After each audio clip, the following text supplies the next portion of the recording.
FIR प्रथम सूचना report क्या है? यह किसी संज्ञेय अपराध के बारे में सूचना प्राप्त करने के बाद पुलिस द्वारा तैयार किया गया एक लिखित दस्तावेज है।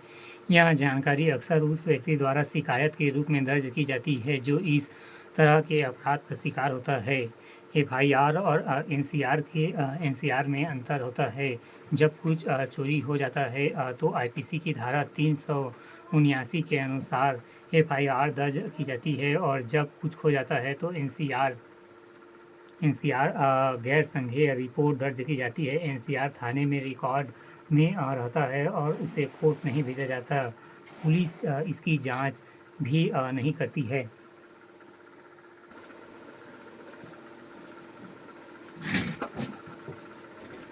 सीआरपीसी में गिरफ्तारी क्या है? गिरफ्तारी का अर्थ है अधिकारियों द्वारा किसी व्यक्ति को बाधित कर उसे उसकी स्वतंत्रता से वंचित करना। आपराधिक कानून में यह एक आवश्यक पहलू है ताकि आरोपी को कानून की प्रक्रिया का सामना करना पड़े और उसे फरार होने से रोका जा सके। यही एक गिरफ्तार व्यक्ति अनुच्छेद 22 के तहत दी गई स्वतंत्रता का अधिकारी होता है। कोई कानूनी गिरफ्तारी नहीं हो सकता यदि कोई जानकारी या उचित संदेह नहीं है कि व्यक्ति एक संज्ञेय अपराध में शामिल है। धारा 41 में निर्दिष्ट अपराध करता है। जमानत क्या है? सीआरपीसी के तहत जिन मामलों में आरोपी जमानत का हकदार होता है उन्हें जमानती अपराध कहा जाता है। दूसरी ओर गैर जमानती वे मामले हैं जहां एक समकक्ष अदालत द्वारा जमानत की रिहाई का फैसला किया जाता है।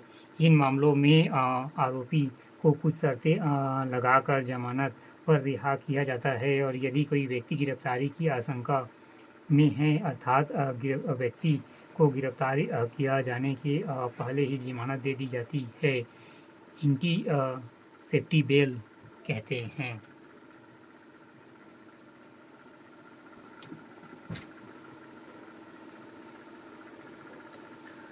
सीआरपीसी के तहत सुनवाई पहला सेशन केस ऐसे मामले हैं जिनमें शामिल अपराधों के लिए मौत एवं आजीवन कारावास एवं 7 साल से अधिक की अवधि के कारावास की सजा है। ऐसे मामलों में सुनवाई एकमात्र सत्र न्यायालय द्वारा की जाती है।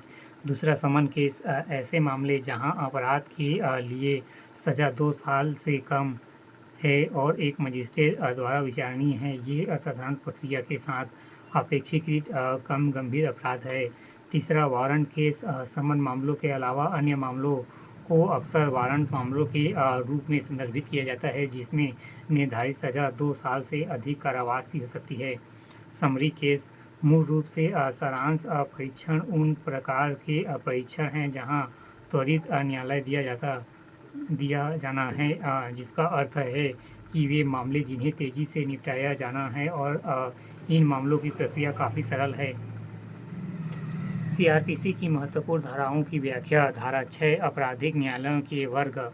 प्रत्येक राज्य में आपराधिक न्यायालयों के निम्नलिखित वर्ग होते हैं। पहला सत्र न्यायालय, दूसरा प्रथम श्रेणी के न्यायिक मजिस्ट्रेट, तीसरा द्वितीय श्रेणी के न्यायिक मजिस्ट्रेट और चौथा कार्यकारी मजिस्ट्रेट। धारा 41 संज्ञेय अपराधों में गिरफ्तारी। धारा 41 एक पुलिस अधिकारी को मजिस्ट्रेट के आदेश के बिना वारंट के बिना किसी व्यक्ति को गिरफ्तार करने की शक्तियाँ प्रदान करती है। यह शक्ति संज्ञेय अपराध कहे जाने वाले कार्यों के लिए दी जाती है। धारा 144